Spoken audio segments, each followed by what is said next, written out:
2 laptops, 6 plugs. South Korean cafes struggle with students who don't leave links. In the wealthy Seoul neighborhood of Daechi, cafe owner Hun Sung-ju faces a dilemma.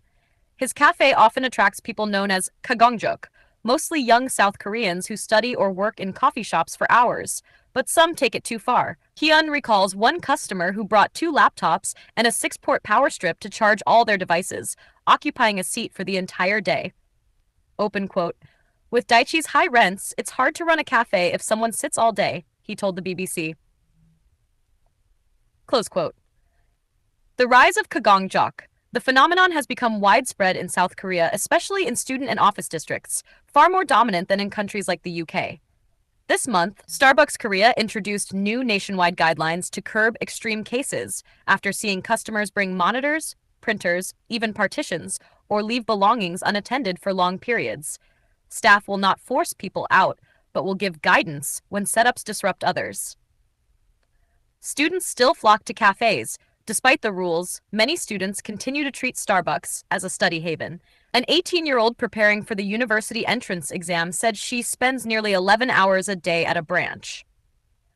Open quote, I get here around 11 a.m. and stay until 10 p.m. Sometimes I leave my things and go eat nearby.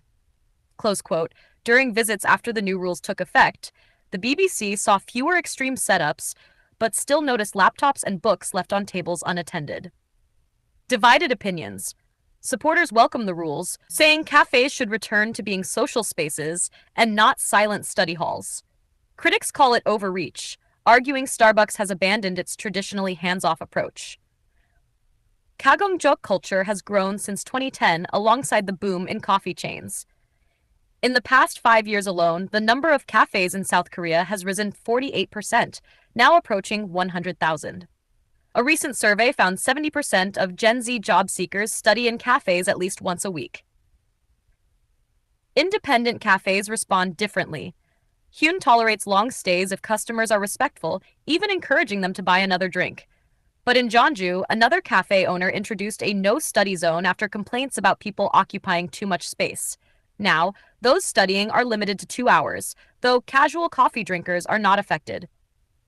Open quote, 2 people would take up enough space for 10, he said.